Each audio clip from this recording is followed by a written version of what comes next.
Hey guys, Tinja Anderson here with the Special Care Planning Team at Mass Mutual Greater Houston. And today we are going to be interviewing the Association of Independent Living, and the executive director is here to tell us all about it, Sarah Causey. Thank you very much. I'm thrilled to be here. Awesome. So tell us a little bit about you and the Association of Independent Living. Sure. So we actually often go by our acronym AFIL. So you'll hear me refer to us as AFIL probably throughout all of this. But we have been here for almost 40 years. Well, I say almost, we actually celebrated 40 years just last year. Wow. And we are a residential facility for young adults with intellectual disabilities who are learning to be their most independent as well as interdependent. And so we are looking to stair step them up to that place. They come to us usually after high school, a little bit older than that, and we are meeting them where they are when they come into the program. So whether they have had a lot of training or they are brand new to what it means to be independent, we're going to meet them there and then get them to their most independent state so they can hopefully be living on their own one day. So when we, I think families really like it when organizations meet where their kids are, because every single kid is completely different. I mean, we've noticed that. We can see it every day. But when you say meet where they're at, are there certain requirements that you want the families, to reinforce while they're in high school or getting ready for this transition? Do they have to be able to bathe themselves independently? Like kind of be a little dangerous in the kitchen, maybe some PB&Js, Easy Mac, whatever that is. What's kind of the threshold from, hey, we can meet you here and we'll stair step you, and I like that idea of stair stepping them to be more independent and self-sufficient, I should say. But what's a threshold, if any, for you guys? Yes, that's actually a really great question. Thank you for that. Yes, it is true that we would like for the individual that we would see that they would eventually be safe enough to be on their own unsupervised for a period of time. So yes to bathing, getting themselves in bed and out of bed. Ideally, they would be able to get up and get themselves to work, even if we are needing to work on time management or, when is appropriate to call into work and when is not. So for anyone who might need more attention and more care 24 hours a day, then they would not be appropriate for this program, or rather we would not be appropriate for them, I should say. Because while we are 24 hours, our staff does sleep. They are here in case of an emergency, but it's not expected that they are needing to attend to the individuals throughout the night. I gotcha. And you mentioned something about work. So do you guys help them with transportation from the facility or their place to work, or do you just help coordinate that either with Uber or helping them drive themselves? Yes, so the latter, it would be help coordinating, and this is going to be true for both transportation as well as the job aspect itself. So we would have families initiate the relationship with a job coach, Texas Workforce Solutions. Then we would create a relationship with that job coach and then with the employer so that we can help with any of the habits here at home, if you will. And then also for transportation, we would provide transportation to our own program activities, as well as any volunteer positions that were within the neighborhood that we've been able to set up through our own relationships. But once they do have a job and they might have different schedules from their peers, then we would work with them to either get training on public transportation through the bus and train, or we have paratransit, which may not be something that y'all are familiar with in Houston, but it is a door-to-door service through the public transportation system. And so we actually do sign up. We do not have the families do that. We will do that for them. And then they essentially will do an evaluation with the individual, find out how vulnerable they are out in the community. And if they determine that they're too vulnerable to use public transportation, they would approve them for this door-to-door service. Yeah, awesome. And so when we talk about the individuals, the young adults coming into the program, what would you say the average age of the current population that you guys have is right now? Sure. Average age would likely be 18 to 22. We've had them come in as old as 50 and 60, but average would be younger. And then it tends to be either right at 18 after high school, or we're going to be more in the mid to upper 20s and they've been at home for an extended period of time. And then it just kind of depends from there what they've been doing with their time of what we need to help them with. Gotcha. So what's the living situation kind of like? Are they on their own? Are they with some roommates? Do they get to decide which option they want if that's available to them? Sure. So we are a 3-level program. Okay. Level 1 is where everyone begins, and it is a dormitory setting. And so we have the capacity for 16 individuals, 8 men and 8 women, and our offices are housed in the dorm. That's also where one of our staff members sleeps every evening. And then we also have a staff member in level 2, which I'll talk about in a moment. But in level 1, we are working on everything that we can think of for independent living. So from the cooking and the cleaning and the hygiene piece to the job piece, time management, money management, social interactions, conflict resolution, paying bills. I mean, it's literally what we think about, what we do every day when we wake up and live our lives. It's about 15 to 24 months on average that we see somebody move through level 1, and then they would graduate into level 2, which is their own apartment, 1 bed, 1 bath. We have 10 of those, and they are on our same campus, 10 feet across from our offices. In level 2, they get a little bit more autonomy. We see how much they're taking what they learned in level 1 and applying it and taking that initiative. We're going into the apartment at least once a week, if not more often, to make sure that they're keeping it clean. There are no science experiments in the refrigerator. They're not endangering themselves in any way. That maintenance requests are being put in when they need, so that we don't find out about a leak after it's caused lots of damage. Right, yeah. But they have a little bit more freedom in terms of coming and going. They let us know where they're going, make sure that it's a safe place and it's approved. But they would, be able to go and kind of freely do their life more so than they would in level 1.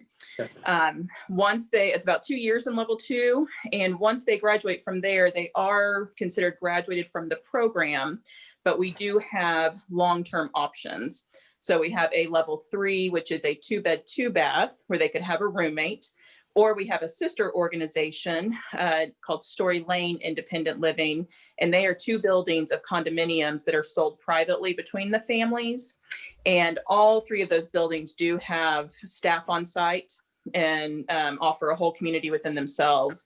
So they're really at their most independent state when they're in these level 3 options. So they're not needing as much intervention, but there is still staff available to them. And pricing for all of the level 3 is going to be based on their need versus what the baseline program cost is. So when we talk about, level 1, level 2, I think that's a fantastic transition program for them, baby steps for most of the individuals. How many slots do you guys have currently available in level 1 for parents that are maybe looking to make this decision this year or the beginning of 2022? Yeah. How many slots do you typically have open at any given time, if any, or what's the wait list timeframe like? Sure. Historically, it varies. We've been from on a wait list to having, many openings, but with COVID and with a little bit of our own transition, we currently do have more openings than usual. So right now we do have 9 openings for level 1. And that could quickly become more as we have level 1 individuals graduate into level 2. We do have several that are close to that. And I did offer that everybody comes into level 1. However, we could also look at the option for those that may have been living on their own for an extended period of time and it's just not working out for them, or they're needing just a little bit more assistance. Then we could potentially look at them coming directly into level 3. But we would need to know that they've demonstrated safe, healthy living habits, and they're not needing quite as much assistance as what we would expect in level 1. We just don't have anybody that goes straight into level 2 because that is something that motivates them and something they're working for in level 1. So kind of some leverage and motivation, if you will. Makes sense. So you mentioned pricing. So what's the kind of the pricing for, let's just start with level 1 and level 2. And what type of funding do you guys accept? Private pay, any government funding out there, or scholarships that you guys currently offer to select few? What does that look like? Absolutely. So we are currently private self-pay. Okay. We are funded mostly through that, as well as grants. We are working on a scholarship fund, but for transparency's sake, I'll offer that it has been a little bit more difficult because we are a live-in full-time program, we could get a scholarship for just a few months for an individual. But if we're not able to replenish those funds, then they're 3 months into some training and then they're not able to afford it. And ends up not being as beneficial. So for level 1, which is the most costly, it currently is $15.85 per month. And that does include the room, board, tuition. So the food piece of it, it literally includes everything for our program. The only additional cost is any spending money that the family may want to have the resident, be able to have for, I would say, some shopping things on the weekends, but with COVID, that's so rare right now. So when they graduate into level 2, currently that cost is $13.05, and that is for rent, cable, water, and tuition. And then the individual is responsible for electricity and groceries. So depending on how much they turn on their heat and AC and how much food they choose to buy, it could, come out pretty equal to level 1. But the idea is that it's a little less costly, with each level. And then level 3, what's a typical range, I guess you would see from a level 3? Sure. So they are, since they are 2-bed, 2-bath, that's the good news. Currently, they are going for, I believe, $800. And so for one roommate would only pay $400. And then the tuition is based on their need, as I offered earlier. So it could be a minimum of $200 a month. And it could go up to around $600 to $700 if they are continuing to need daily intervention or daily assistance. Awesome. Mm-hmm. And so when we talk about this, this is extremely affordable. I think these prices definitely open the doors for some of the families that maybe right now are a little tight, might have lost a job with COVID and whatnot. So I commend you guys on the prices. I think that's awesome. When we talk about what else is out there, are there other organizations or programs similar to you guys? Or are you guys really kind of like the leading edge on this type of program and setup? Absolutely. So I will offer that in terms of offering community and offering a safe residential place for I'll say the parents' children, they're adults for us. I would say that yes, there are, but we are truly the only program just like ours in North Texas, specifically in regards to the transitional piece and the living skills piece. So it's not just about having a safe space and just about community and the parents knowing that their child is okay while they're away at work or what it may be, but that we're actually working on building a purposeful life, learning how to be independent, learning how to be interdependent, knowing who you can trust and how you problem solve. And we believe that that's what separates us from some of the other programs that are out there. Awesome. But we do have some really wonderful peers that are also working in this field. Awesome. So let me ask you, because you mentioned community, and I wanted to ask you this earlier. Do you guys do like any fun social events with the young adults, like maybe on the weekends or movie night every Monday night, whatever? Is there fun activities that the kids get into? Absolutely. COVID has made sure that we have built that part of our program for sure. So pre-COVID, I will offer that on Friday nights, we do dine out. And so all of the residents would actually vote on a place to go out and eat in the community. We balance it with affordability, and it may not necessarily be the healthiest of restaurants, but let's choose just a single burger and fries instead of the double with the double fries and the shake, right? And then on the evenings, bookstores, half-price books, dollar theaters, the malls where they have a dollar store, something that's more affordable for them to just get out and around. But specifically with COVID, we have implemented activities in the evenings. So we have Monday movie night, Taco Tuesday night, Thursday is game night, and then Wednesday is the dreaded cleaning night for the whole dorm. So we wouldn't consider it social activity, but they are working together to learn that. And then also out at the lake, we're doing some more outside activities depending on weather right now too, just to get energy out. And then we do also have birthday parties between AFIL and then our sister organization SLIL. Every month we do a birthday party to acknowledge all the birthdays that month. And so that's another fun gathering just for the whole community. Awesome. Mm-hmm. Is there anything that we might have forgot to touch on that you would like to highlight real quick? Sure. Definitely not something you would have forgotten, but another piece I would offer about what's kind of maybe expected or a good characteristic for an individual in this program, we emphasize that the family is heavily involved as well. So we are working as a team with the family. If they happen to have any other therapists or counselors or other professionals working with their loved one, they can come into the team too. But in terms of how we're going to set boundaries, how we're going to offer any I'm thinking mostly like an example would be money management, right? Yep. So if the parent provides them with a card, then of course the parent has to monitor that and then maybe set up their own boundaries if the child's not following that. But we want to know what the child wants for themselves, the individual. I say child from the parent's perspective when they're not child to us, but what the individual wants for themselves, but also their parents too, kind of what their experience has been and what they know would be good for them.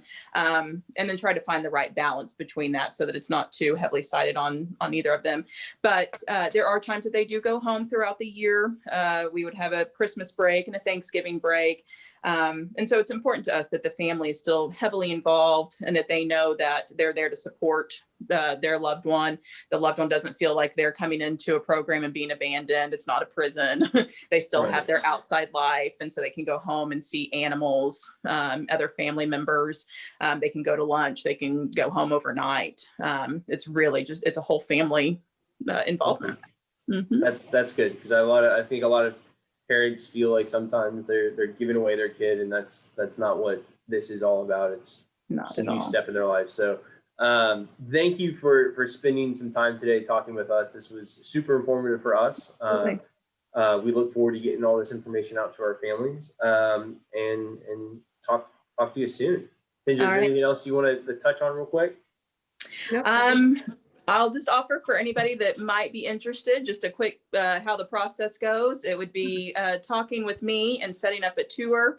And then we do a 2-week trial period. So we would have the individual come in, we're getting to know them just as much as they're getting to know us, seeing if there might be any reason it wouldn't be a good fit. And then after the 2 weeks, if that looks good, then it's just a welcome into the program. And there's no commitment on either side. So if, at some point in the future, it's really not the best option, then it can be an easy transition back, into whatever their best option is after that. I love that. Yeah, but I'm here for any questions for anyone. Mm-hmm. Perfect.